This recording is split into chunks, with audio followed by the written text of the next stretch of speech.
C'est vous qui assurez l'ouverture de ce soir avec Madness. Comment vous vous sentez? Voilà, ça illustre bien. On sent bien parce que c'est hyper motivant, on est excité et tout, mais avec une petite... pas une appréhension parce que c'est pas le bon terme, mais voilà, faut pas monter sur scène liquide, quoi. Il va falloir être fort mentalement. Musicalement on est prêt, on a bien travaillé, mais il faut être prêt, quoi. Ça met un peu la pression d'être en ouverture d'un groupe comme Madness. Ouais, alors l'ouverture de Madness c'est une chose, mais ça aurait pu...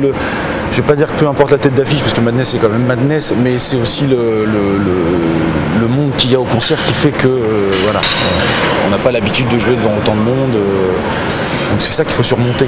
Plus que Madness qui eux seront peinards derrière pendant qu'on jouera de toute façon. Ouais, ces chiffres de 20 000, 30 000 personnes, ça met un petit peu la pression. On veut pas savoir. On veut pas savoir.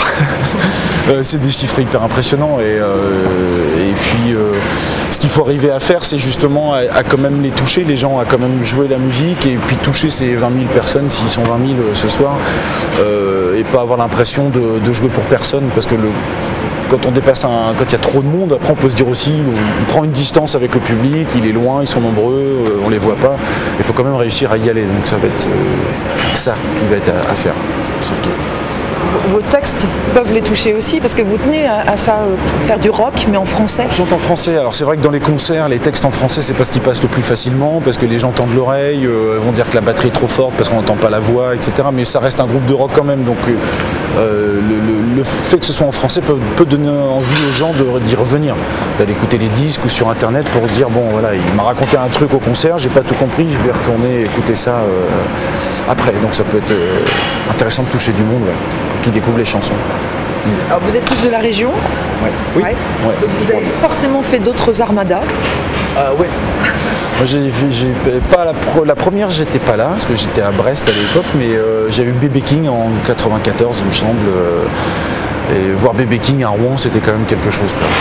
En tant que grand amateur de blues, ouais, ça c'était bon, ça. Et vous, quel souvenir de l'armada, des concerts Ouais, il y avait eu Trio il y a 9 ans, et puis oui, Guy Pop à la dernière session il y a 5 ans. Ouais, c'était sympa aussi, quoi.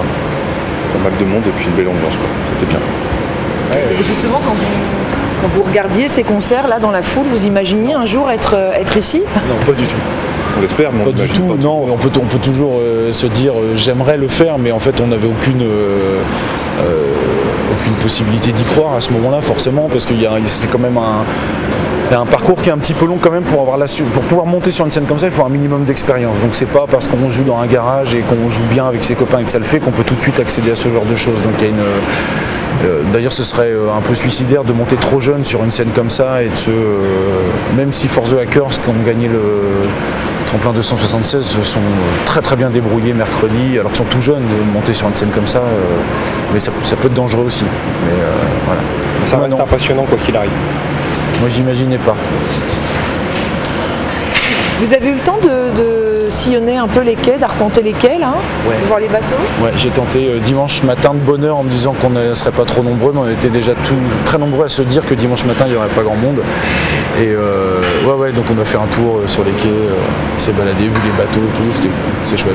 Alors si vous deviez embarquer sur un bateau de l'Armada, ce serait lequel? L'Étoile du Roi. Parce que non, mais celui-là c'est un bateau corsaire, quoi. Donc du coup il y a quand même dans le rock'n'roll il y a toujours cette notion de corsaire, de pirate, les Stones, Keith Richards, tout ça. Et puis c'est une réplique d'un bateau de Saint-Malo.